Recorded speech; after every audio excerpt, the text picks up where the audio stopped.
Welcome back, Winning Plays Podcast. Rich Levine, Brian, Rob. B-Rob, how are you doing? What is today? It's a Tuesday Tuesday. afternoon. It's been another busy week for the Celtics, Rich. Yeah, do you remember? It's been a while. Remember we used to get those ad requests from that male enhancement pill called Extends? Yes, I do. I was thinking that. if there was ever a time that we could have reached out to them, because if there is a common theme recently in Celtics world, it's Brad Stevens and his Extends, his Celtics enhancement pills.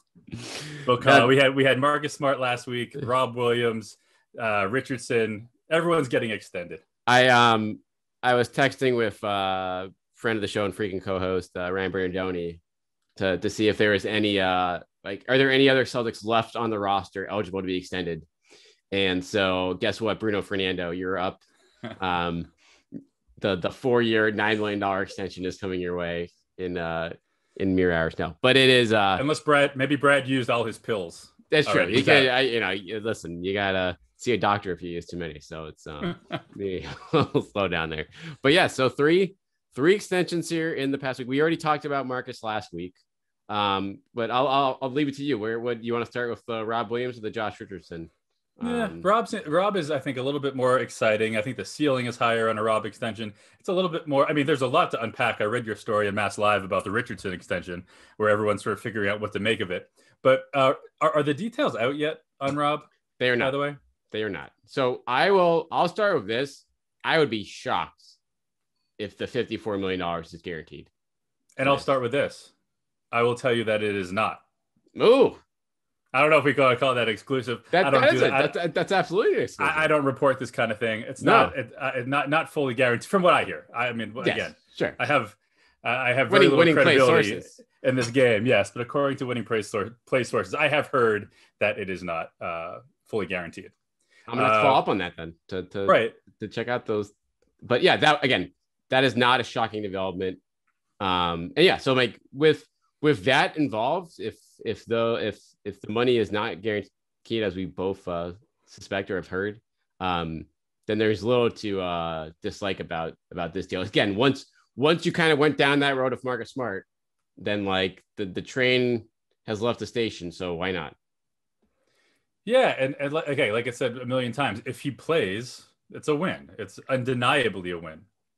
If he plays the way he did last year for that number, right? And let's say he plays more games, that he's hurt a little less often. If he puts up that sort of production for 13 and a half a year, that is pretty solid value. But if we're assuming he's going to continue to develop, he's going to get more comfortable, and if we can assume he will be healthy, it's a home run. Right. And so that there's a long way to go on this front for a guy who's, has played about 100 games in his NBA career period over 3 seasons. So, but I think we saw game 1 against the Nets. Like, if you want to talk about a role player making an impact, 8 blocks and a host of other, contested shots, as well as, being automatic around the rim, like that's a pretty good combination here. And for a Celtics team that aren't going to have, big money to spend in the future, if you can get a guy locked up on a contract where he at least has the capability of outperforming it by a lot, then that's, again, where you want to be in terms of the team building standpoint. And correct me if I'm wrong, but that was already banged up Rob Williams that put up those 8 blocks, right? That's a good question. I think he might have got banged up during that game. But maybe not. You're right, because he was rested at the end of the regular season. So maybe he came back and then, did that, and then it started bothering him again the next game or something like that. Let's be honest. He can stand to lose a little bit of athleticism. Like, this is a guy, you know what I mean? Like, who was I talking about recently? I was talking about Klay Thompson, about when people are talking about his return, what he's going to look like. If Klay was sort of in that Paul Pierce mode of like, you never relied too much on your athleticism. So as you got older, you're still able to do a lot of things because you never counted on it as much. Another reason that Isaiah Thomas, I think, has fallen off a cliff in terms of getting even an opportunity now in the NBA, because he needed every ounce of that quickness and athleticism to succeed at his height. So Rob is a guy that is going to have to learn how to effectively, I want to say dominate, but let's say like leave his mark, impact the game without absolutely freakish athleticism, if we're talking about the long term. And maybe that can help protect him a little bit. because you see the way he attacks, blocks, and Oh, right. It's been responsible for at least one or two nicks and knacks, maybe even some of his more serious. Absolutely. When you go up like 10 feet into the air and the soft landing is not there for you, that's how you get hurt, especially when you don't have a ton of muscle in those bones, which he doesn't. And so, yeah, like, picking your spots for that and just knowing, learning to protect yourself, which to your point may involve you being like, okay, I don't have to go 10 feet high for this block. I can go 8 feet high, or just, or maybe I shouldn't go up at all here, because if I come down hard, then I'm going to be, out for the next week or two. There's so many different things that can happen. Yes. When a man that big who can jump that high and at that speed, again, and you can go 2-3 years without getting injured. I guess it's possible. There have been guys who have had careers like that, but not more often than not, there's just a decent chance. Has there been any player, though, that has played as little as he has that has gotten this kind of money in their rookie extension? I wouldn't know. I would think because so. like maybe like Embiid's the only one that obviously that comes to mind early, but that was a different category in terms of just ceiling and production. Ceiling, exactly. Number production. 3 pick first, the number first rounder. Exactly. But in terms of that mid-level type player, obviously he's getting a little bit more than mid-level money here. But like it's hard to think of a comparable situation from a guy that has shown this much upside, but still has not been on the floor. I mean, he played a lot last year. He played, over 50 games. So that was, easily his best chunk of his career in terms of a regular season, but still just was not able to stay healthy when it mattered in the postseason, or at least in the last couple weeks of the year. Yeah. And I think we'll see, like, especially we keep talking about the cap raising, even if it doesn't, like 13.5 million in this day and age doesn't feel like a huge. No, that's not going to sink you. No, it's not. There are a lot of bad, really bad contracts that are even more expensive than 13.5. How bad it'll be, right? Again, we'll see. Like if he doesn't play at all, it's a total wash, and you're flushing 13.5 down the toilet. But if we're assuming that he'll be able to give a little bit, at least, it's not going to be too bad. Let's hope it's much more, because I think we both agree that like his value could be upwards of $20 million a year very easily, if he's able to, even if he doesn't get that much better. But I think we both agree on this too, that he has room to get much better and has shown flashes of doing that. Right. I mean, you look at the money Clint Capella got a couple years ago, and I think that's just the comparable situation. And I do think the upside for Robb, at least from like a passing standpoint and other things like that, is higher than Capella, but obviously he has a long way to go to be that type of player in terms of just staying out there and doing it night after night. And we saw stretches of that last year. But again, whether they can work that into his, whether it's his fitness or just his health plan overall, like whatever needs to be done here, I imagine he's going to have playing time incentives in this contract, which is a simple thing of being like, okay, if you can stay out there and healthy, you're going to get that full amount. And right. then that will, be not that, from what I hear, he's someone who, works his butt off when he can anyway. So it's like, I don't think that's an issue with them. And I don't think that's a sign of them giving him this extension now, was a nod to that, being like, okay, we know that we can trust you to do this. It's just, are we going to be able to put you in better enough good shape here to stay on the court? And what's so interesting, I've mentioned this in our previous podcast too, I think, is that all these guys are going to get a chance to do it in front of a whole new set of eyes on the sidelines. Yeah. You got a new head coach, you got a new coaching staff. So like, anything we think about Robert does not matter. It's what he's shown Ime and his crew in this short time. And granted, they probably haven't worked together very much. And it kind of, they were FaceTiming from Japan. Come on. Right. So that's because that was a thought I had on Richardson too, if we want to transition into that. And I want your take, because I know you broke it down in depthly on Mass Live. But it's not even like a situation where the Celtics started spending some time with Richardson. They're like, oh wait, maybe we got to steal here, and he's someone maybe want to kind of got to lock in for another year. There's nothing that he was not able to win anybody over in this short time, I would not think. So what do you think? Like, I know no one's quite sure, but what was the inspiration behind this? And yeah, this came out of left field. It seems like an extension for Josh. You hear whispers. There wasn't a tiny little whisper about Richardson being extended another year in Boston, but why did it happen, you think? Well, I don't know if you've been following his Instagram, Rich, but he's had posted a lot of workouts. So the He's also Celtics posted a lot of anti-vax stuff, hasn't he? Yeah, he has. That's maybe that's the secret to an extension. God. Hopefully they can get him to come around on the back stuff. But as far as the extension goes, it is a situation where I think the landscape of free agency probably changed how both sides looked at his situation. From the Richardson side, from his camp, all these other guys in next year's free agent class got extensions this offseason. And part of you is like, oh yeah, that's great. More money for me. But then you look around the league and it's like, well, not a lot of teams have cap room right now. And the ones for next summer and the ones that do are rebuilding. So are they going to be interested in paying a 28-year-old Josh Richardson $15 million a year? Probably not, even if you have a good year. So I think that probably made his camp open the extension. Saying, okay, let's at least lock you in for above mid-level money here. And so we don't have to like take that risk of you having a bad year or whatever. And then, going the Dennis Schroeder route. I was just going to say, maybe he talked to Dennis after it became official. He's like, oh, wait, let me lock this in for one more year. Right. Dennis is like, what's your advice? Like, sign the extension, whatever they put in front of you. And then again, when you look at the Celtics side of it, it's like, it should be a good value contract. I mean, I guess we can talk about that part of it first. Like Josh Richardson had another year at $12 million. Sure. I like what, even if it works, even if he has like a year like last year, like that's fine. Like that's not going to hurt you. Right. He can, if he's healthy, he can eat some minutes, which isn't the nicest thing you can say about someone. He can eat some minutes, but I just think if you're going, we talk about like where the Celtics are right now, just in their grand plan, where maybe some of these guys could be thinking, okay, I'm just going to be a conduit to Bradley Beal. Well, could be Rob, it could be Marcus, could be all these guys. Right. And we talk about Nesmith and Pritchard too. Like the better I play, that just make me a more tempting part of whatever package is going to, be offered up for Beal at some point. But if you're trying, and I think they are trying to get some cohesion, some unity, some real sense of team.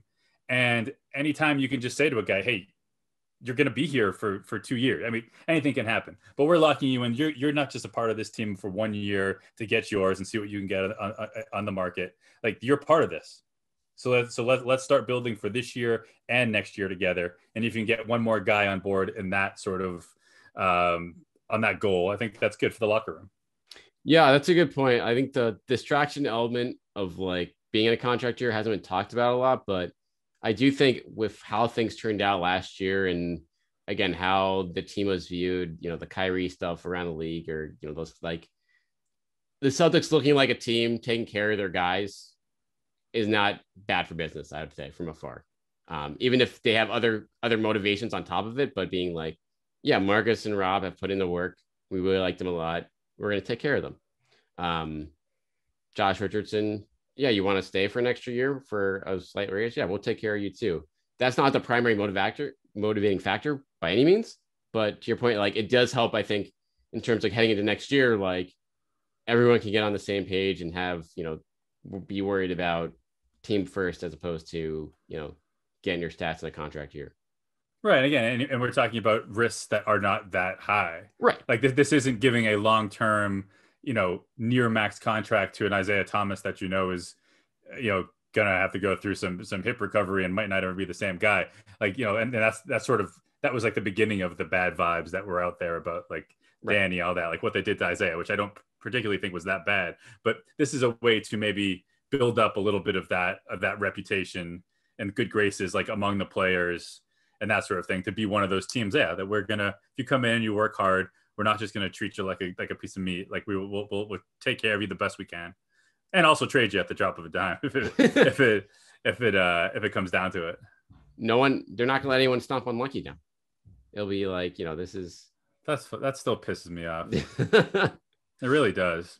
But the other part of it here that you brought up the trading stuff. What all these extensions do from the flexibility standpoint is all these guys are going to be eligible to be traded at the trade deadline now by signing the extensions this early. It's like, the 6-month waiting period or whatever, which is adjusted based on the calendar for next year.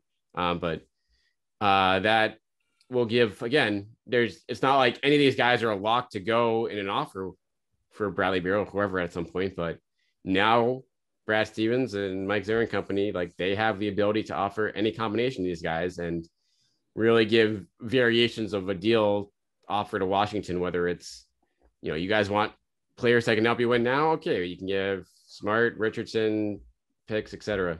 Or if you want all the draft picks and then one or two of those guys, we can offer you that too. So kind of, again, fleshes out their options a little bit more. Whereas that would not be the case if they're on expiring deals, because the usefulness of that, it's like, yeah, you can trade these guys, but there's no certainty they'd want to stay in Washington or whatever. So those teams aren't going to view them highly.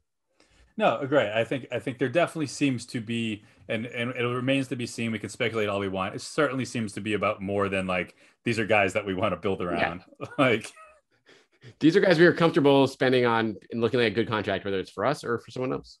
Right. So we are like we said, they are taking care of these guys, giving them a little bit more security, showing them some love, but it also happens to be deals that work out well for the Celtics. Right. It's give Brad and Mike some more flexibility and ways to do what we both agree that they need to do, which is find another superstar or another star, another all-star, another real impact talent to put along next to the Jays. I wonder, like, what do you think is the best role for Richardson on this team? Like coming out, like, because like, and this factored into Rob Williams too, of like, okay, Rob Williams is going to be starting at center. I think that's a safe guess. Richardson, we assume he's coming off the bench. But there's a case to be made to like split up him and Schroeder and have Schroeder do that. And then you have Richardson and Smart as your starting backcourt. And that's probably one of the best defensive backcourts in the NBA, period.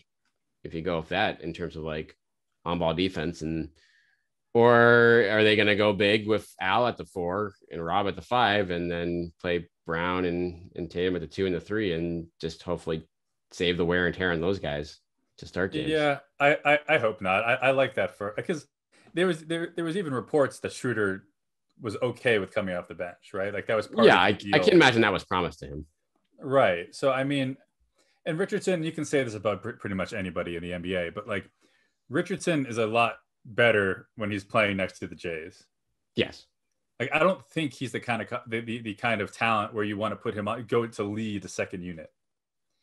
No, he is a much better as a complementary piece. And I would have said the same about Fournier, but Fournier obviously is much better offensively in terms of like leading an offensive unit, even though most of these units are going to have one of the Jays out there at all times anyways. But if you're talking about getting what I think the max impact from Richardson, I like Marcus, Richardson, Jays, and Rob. Especially as we've said, and Bernardoni has said a bunch, and I trust him, that Al Horford cannot play the 4 anymore in the NBA. No, I mean, not against guys that can shoot, which is, there'll be some lineups, which is bringing me mostly. There are some big lineups in the East that, you could say, well, like the Knicks, or obviously Giannis, you can put Al on the Giannis for 10, 15 minutes a game. But yeah, I don't think that's not a winning combination. We saw last year, the double big in general is just not, going to get the job done most nights. Right. So I think Richardson, as where you can say to him, okay, you're gonna get a lot more open looks, obviously, when you're out there with the Jays. You are the guy, you and Marcus, but when it comes to maybe guarding some different wings, you can step up at times and take some of the pressure off the Jays, so they don't have to expend full energy on defense while also carrying the offense. And I just think that he is best served, and the Celtics are best served with him in the starting lineup. Yeah. So, well, a month away from training camp, I should say. Excuse me. So that will be something to keep an eye on that front. Rich, I believe you have some numbers for us to look at in regards to next season. While we're on the subject.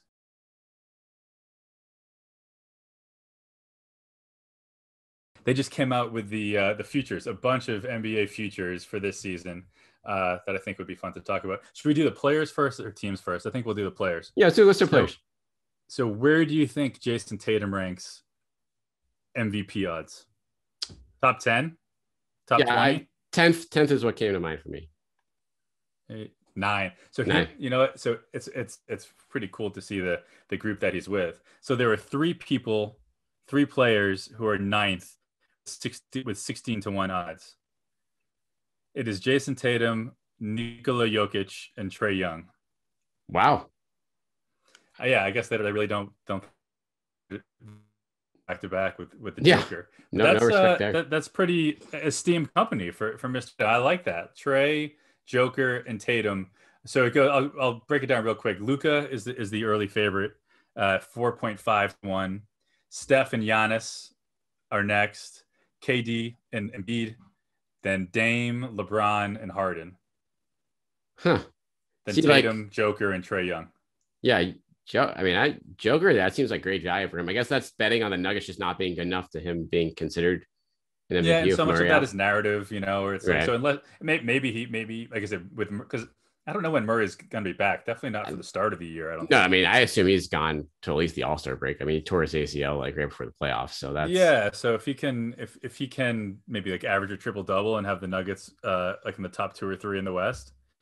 Right. That's tough. It's tough to beat that narrative again after you got it one year. And then Trae at 16, like if he averages 30 something points a game and the Hawks are potentially in the top 3 in the Eastern Conference.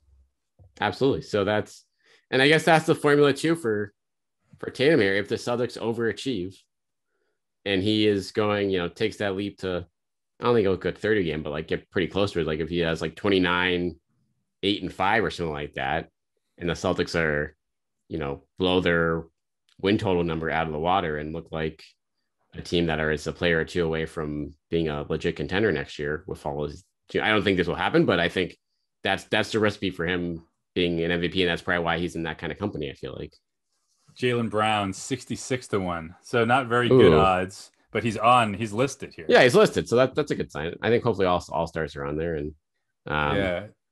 There were 3 other guys. No, so Jimmy Butler, Julius Randle, Chris Middleton, and Klay Thompson in the 66 to 1 crowd. That's a solid starting 5 right there. Yeah. But those are the 5 guys who are in that same batch. And that's like, like Beal, Paul George, Donovan Mitchell, Zion, all these guys are in between Jason and Jalen, which I think all makes sense. Kawhi, which is a little bit weird because why is he on there? To Jamal Murray boat.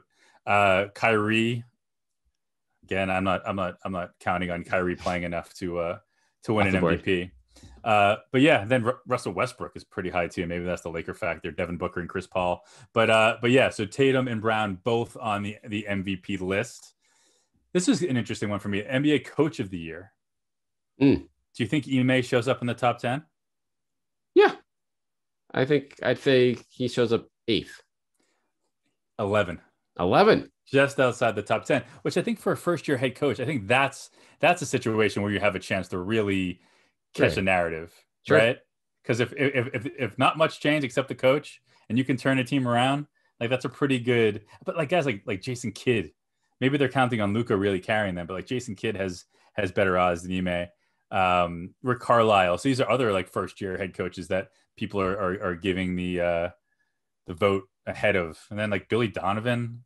That's more because he's got a better roster, I would think. Like, I don't know how well he's going to do with that Chicago team. But who do you think are the top 2? For Coach of the Year? Yeah. That's sorry to put you on the spot. They have the same first name. It's not Spoelstra, is it? No, both former NBA point guards. Steve Nash and Jason Kidd is too. No, or no? They have the same name. Same first name. Steve. Who I think I'm blanking. Who's our other Steve? The coach of the Golden State Warriors. Oh, Steve Kerr, obviously. Multi-time NBA champion. Yeah, Steve Kerr. I've heard of him. Mike, I'll say so. Ime is 18 to 1.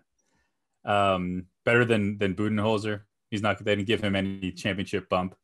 Better than Thibodeau, who's got his hands full, I think, in New York. Nick Nurse, who doesn't get the same love that he did.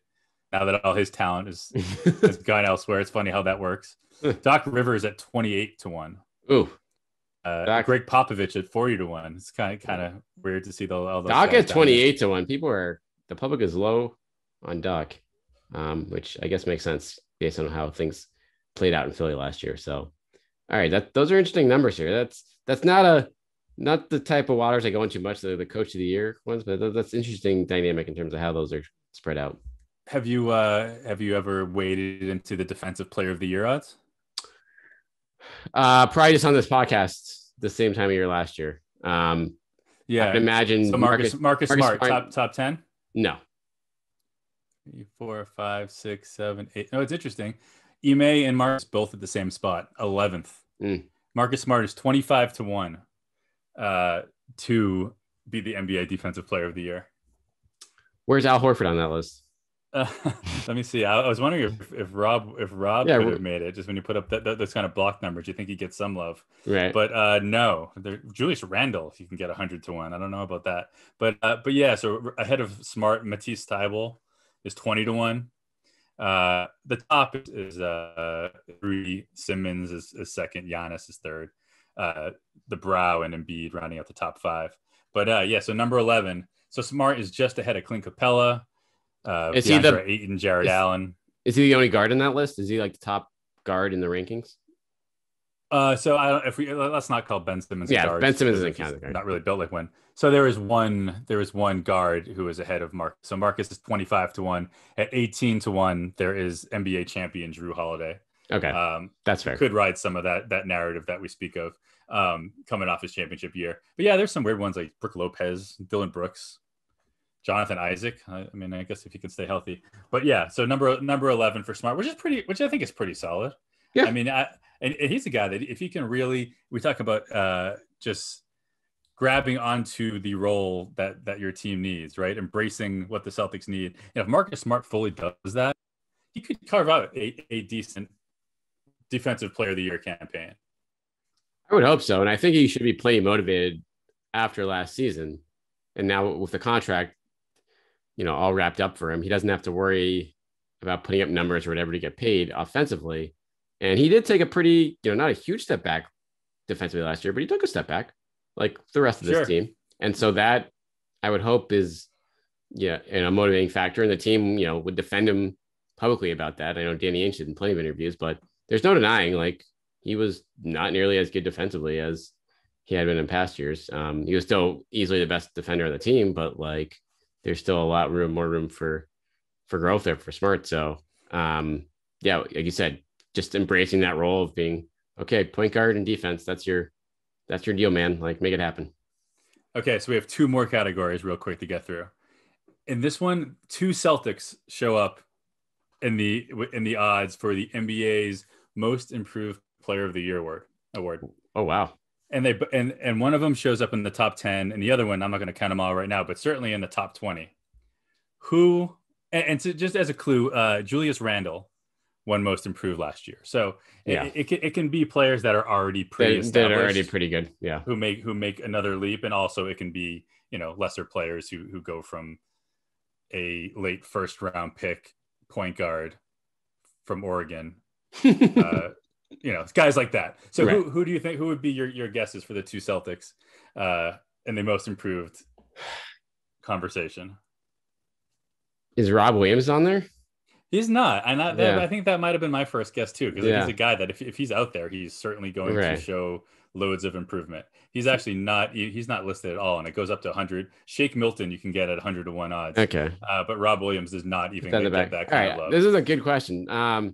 So Jalen, is Jalen on there? 7th. Yeah. 7th or 6th? 1, 2, 3, 4, 5, 6th. Tied for 5th, actually, with Jaren Jackson Jr. Jaylen Brown, 16-1 odds. So just to run through a top 5 super fast, Michael Porter Jr. is the favorite right now at 9-1. So there's no clear favorite.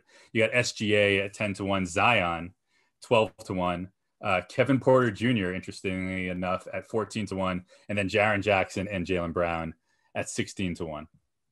I don't know. I think that Jalen's beyond that. I'm not putting 16-1 that Jalen's gonna have a breakout year is pretty good, but that he will catch the narrative and be considered the most improved. Hell, if he does win it, that's very good news for the Celtics. He's already an all-star. So like him, like you put him, I guess like Zion's young enough for you to put on there, but like his resume compared to the rest of those guys, it's like, okay, what do you want me to like go from all-star to all-NBA first team. Like that's a I was pretty gonna say, has anyone ever won most improved and MVP in the same year? Because that's almost what it would take right. for Jalen to have a season worthy of most improved. Yeah. He would have to be that. And then at 25-1. So if Jalen is 5th, 6th, 7th, 8th, 9th, 10th, 11th, 12th, the lucky 13th at 25-1 is Peyton Pritchard.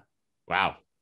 I found that interesting. Like, do they know something? Is this based on summer league hype, on pro-am hype? This is this definitely, that number dropped after the 92 points in Portland.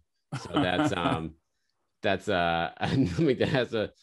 listen, Pritchard, he's got a very passionate fan base, I would say, since after he scored those 92 points, that's probably going to be the most read post on Mass Live all year on the Celtics will be Peyton Pritchard scoring 92. Did that really pop? That really popped. So people are really excited about Peyton Pritchard, and that includes the people betting on most improved player award. So what's the scenario? How does this season play out, and what reality? I mean, maybe it involves both Jays being injured, but like, and Marcus and Dennis Schroeder. But what happens to put Peyton Pritchard as a legit candidate? Like, does he? He has to start. You know, it is like you have to go. Yes. Yeah, you have to start. And so whether that's, you start, someone gets like Richardson gets hurt, and whoever else they were going to start doesn't work out. So like it's Smart and Pritchard your backcourt, and Pritchard just starts going, shoots 45% from three and puts up like 16, 18 a game or something like that. Like, I think that's your formula. What do you see? Like, as of right now, let's say it doesn't get hurt. No one gets hurt, and Peyton probably doesn't win most improved. Is your second unit backcourt, like, obviously you're going to stagger the Jays, but is it Schroeder and Peyton together? Is that how this works? And does that work? Yeah, I mean, I think that works. My guess is that is their plan, since you have the shooting from Pritchard and the defense and the ball handling from Schroeder. I mean, they both can handle it, obviously. And then, like, I expect them to go small for that second unit. If, like, depending on if they start big for whatever reason, and you put Richardson out there with those guys, like, and then you put Tatum or Brown at the 4, like, that's a really versatile lineup with enough shooting out there to keep teams honest. So, but yeah, I expect Pritchard to be pretty prominently involved in the bench, just because they have so many guys there that have questionable jump shots. So you need a spacer, and that's what Pritchard is at this point. Okay, so NBA Rookie of the Year, Juwan Bejerin did not make the list. What about Yam? No Yam? No Yam. Yam is part of the field. Cade Cunningham and Jalen Green are both plus 275. They're tied among. So, and Pina's boy, Sengun from Houston is yeah, it's scary. He's 5th at 14-1. James. Wow. Tied with Scotty Barnes and James Bouknight. But the category where there is a Celtic listed, and this once again is interesting, maybe off that summer league hype, is the NBA 6th man of the year. Dennis Schroeder not on this list. I was hoping that, like, as I was scanning down and not seeing his name, I'm like, ooh, this might actually be a bet I have to take here. If Dennis Schroeder is 100-1 as potential 6th man of the year for the Celtics, but he's not listed at 33-1. The guy we've already spent a lot of time talking about. Pritchard, yeah. So yeah, like that by default. Yeah. So this again, the people are excited about Peyton Pritchard, and they're willing to throw down some coin on him. So I would top 5 real quick: Ingles, Jordan Clarkson, so the 2 Jazz, 1 and 2, Kevin Huerter, Derrick Rose, 3 and 4, and Goran Dragic. Where is he now? Is he Toronto? He's still Toronto, but the rumblings are eventually a trade to Dallas, but that still is has not happened. So, and Trez Harrell, 18-1, him and Goran. Right. Yeah, the Harrell's in Washington there, so that'll be interesting to see how they deploy him. But all right, so do you want to? I wish I real quick. I wonder what do you think the odds are for Peyton Pritchard to win both most improved and 6th man? Most improved 6th man. I think we should take that bet. Yeah, that's probably like 750-1. We can go with that one, since that will line up accordingly in terms of the odds. And then what do you have win totals here as well? Wrap up. Yeah. Let me do that. Let me get there real quick. We'll finish off with the teams. Had you seen the I have seen the Celtics total. I don't know if it's the same. I don't think the one that I saw, I don't think was it's the same as the one I saw, 46.5. Which feels right. Like I was saying the other day, I can see both realities. Like we could figure out the scenarios where the Celtics push 50 and when they're closer to 40, right? I mean, a lot of it is the Jays, right? Like if you get 75 plus games out of both of those guys, and Marcus and Robb and one or two, like maybe Neesmith, shows himself to be ready, and I think he might be. I could see them pushing 50 wins, but without one of the Jays, I think it gets ugly really quick. What do you think? Over under? Yeah, my gut says over. A slight over there, but yeah, there's certainly, with injuries involved, or honestly, like, this is an unknown coach, and coaches don't like make or break your season, but they can swing regular season win totals by 2, 3, 4 games, based on, which we saw with Brad Stevens over the years, especially in the early part of his career. So that finding out what Udoka's like as an in-game coach will be crucial to that. But yeah, they've done enough here. They've added enough talent. They had a slow start in that front, but the fit just seems better than last year. So that makes me want to think, a slight over for that. Did you see the 76ers number? I did not. 51.5. Wow. I'm feeling the under there. Yeah, that's ambitious, not knowing what Simmons' situation is. But yeah, and it's always a little scary to invest in Embiid being for the long haul in the regular season. The Wizards, in terms of for the Bradley Beal talk, over under 33.5. Oof. I don't know if that's maybe assuming that there's a trade halfway through and they lose every game after that, but that's a pretty bad team if we're talking that's the expectation, somewhere around 33.5. I like the over there, to be honest. Like, I kind of like what they did. I know Westbrook, like losing Westbrook, hurts, but I kind of think you're better off with Caldwell Pope, Kuzma, and Harrell than what, like, I would. And if you got a draft pick, I kind of like the Wizards. We'll see if how those guys look not playing next to LeBron and Anthony Davis. I think that's a fair concern, but it's got to help Trez. You would think he wasn't that great. That's true, right? Exactly. Certainly going to help him, but yeah, that's going to be interesting because they were a 500 team last year. So it's like, did they really get that much worse? They added Dinwiddie too. It's like, like, I mean, we'll see, but that's a number that seems low. The once mighty Toronto Raptors down to 36.5. Trying to think, see if there's anyone else. Knicks at 42.5, which seems about right. I think they're going to be closer to 500 again. The Bucks 54.5. There you go. So seems about right. And then lastly, where do you think the Brooklyn Nets? They're probably at 73 games. 73. Brooklyn Nets 55.5. Maybe they're not counting on those guys staying healthy, but that seems like a fun, a good over there too. Yeah. All right. Well, we'll check on these again once before the season actually starts. Once we could still have some moves. We've got some time. We got some time to go through these, but that is an interesting, good first look at these there. But that'll do it for us today. Hit us up at Winning Plays Pod on Twitter.